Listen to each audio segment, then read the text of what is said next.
श्रद्धा murder case में police की जांच का दायरा फैलता जा रहा है। आफ्ताब के गुनाहों का कच्चा चिट्ठा खोलने के लिए पुलिस की टीमें लगातार पड़ताल में जुटी हैं। श्रद्धा और आफ्ताब के करीबियों में पूछताछ की जा रही है ताकि कोई सुराग मिले। अब तक 7 ऐसे चेहरे आए हैं जो तफ्तीश के लिए बेहद अहम है। उन 7 चेहरों के बयान पुलिस की जांच को मुकाम तक पहुंचा सकते हैं।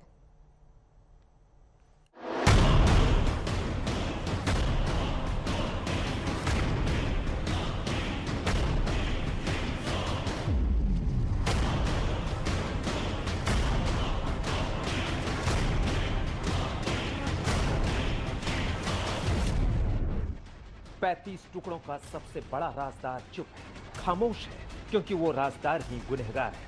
वो सबूत सुराग भी मानो चुप्पी साधे हैं जो श्रद्धा के कातिल को उसके गुनाहों के अंजाम तक पहुंचा सकते हैं। लेकिन श्रद्धा के करीबी और दोस्त अब बोल रहे हैं, बता रहे हैं कि कैसे आफ्ताब जानवरों जैसा सलूक करता था, कैसे वो बेरहमी की हदें पार कर देता था।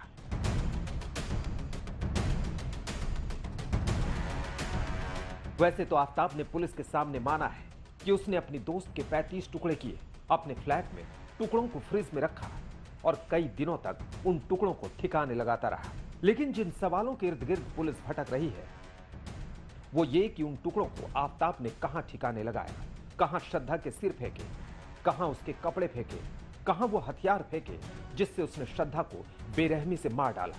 पुलिस के सामने अहम सवाल ये भी है कि आफ्ताब की बर्बरता की कहानी कब से शुरू होती है। क्या उसने श्रद्धा के साथ धोखे की पूरी स्क्रिप्ट लिखकर उस खूनी साजिश पर अमल किया? अब गुनहगार के खिलाफ श्रद्धा के दोस्त बोल रहे हैं। उन दोस्तों की गवाही शुरू हो चुकी है। क्राइम फाइल को पुख्ता बनाने के लिए दिल्ली पुलिस मुंबई में है। मुंबई पुलिस की मदद से दिल्ली से गई टीम श्रद्धा के दोस्तों से बात कर रही है, पूछ रही है कि आखिर वो 35 टुकड़ों की मिस्ट्री के बारे में क्या जानते हैं। श्रद्धा के कुछ और करीबी भी हैं जिनसे पुलिस जानकारी जुटा रही है। तो सबसे पहले देखिए उन गवाहों के बयान जो बता रहे हैं कि आफ्ताब किस कदर हैवानियत की हदें पार करता था।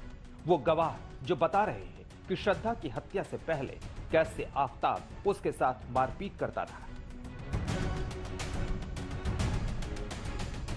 पहला नाम है राहुल का, जो श्रद्धा का दोस्त है। दूसरा नाम है श्रद्धा के मददगार गॉडविन का।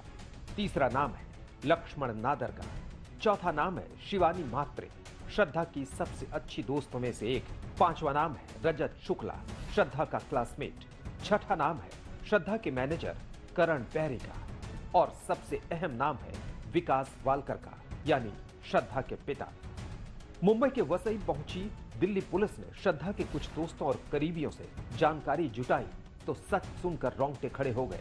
सुनिए श्रद्धा के मैनेजर करण और मददगार गॉडविन ने पुलिस के सामने क्या बोला।